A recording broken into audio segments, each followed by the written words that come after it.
টানা তৃতীয়বার ভারতের প্রধানমন্ত্রী হতে চলেছেন নরেন্দ্র মোদী। যদিও তার দল বিজেপি পেয়েছে 240 আসন, যেখানে সরকার গঠনের জন্য দরকার 272টি। তবে বিজেপি নেতৃত্বাধীন এনডিএ জোট 286 আসন পাওয়ায় মোদী হতে যাচ্ছেন প্রধানমন্ত্রী।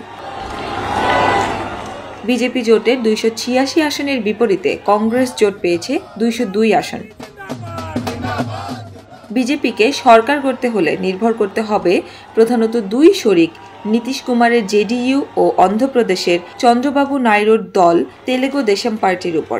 এই দুই দলের সম্মিলিত আসন 28টি। জোটের বাকি শরিক দলগুলো আসন পেয়েছে 18টি। 2014 সালে 282 আসন পেয়ে সরকার গড়েছিলেন মোদী। 5 বছর পর পেয়েছিলেন 303 আসন। আগের দুবার এককভাবে সরকার গঠন করেছিল বিজেপি। এবার হবে জোট সরকার, আর জোট সরকার চালানোর কোনো অভিজ্ঞতা নেই মোদীর।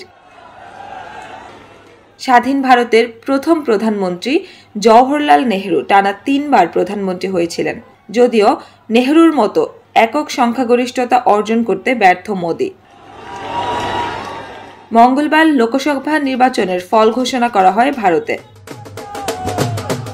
কংগ্রেসের উদ্যোগে গড়া ইন্ডিয়া জোট এই ফলাফলে দারুণ খুশি, কারণ সরকার গড়লেও প্রধানমন্ত্রী হিসেবে মোদীকে এখন থেকে হতে হবে পরমুখাপেক্ষী। তার ঘাড়ে প্রতিনিয়ত শ্বাস ফেলবে বিরোধী জোট ইন্ডিয়া।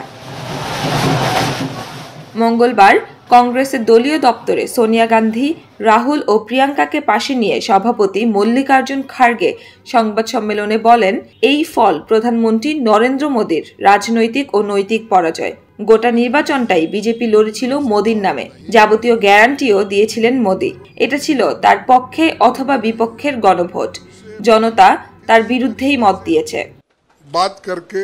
সন্ধ্যায় মহা ধুমধামের সঙ্গে বিজেপি তাদের দলীয় দপ্তরে বিজয় উদযাপন করেছে। নরেন্দ্র মোদী সহাস্য মুখে অভিবাদন গ্রহণ করেন সবার। তবে মানসিকভাবে মোদী যে একটি বড় ধাক্কা খেয়েছেন সেটি সহজেই অনুমেয়।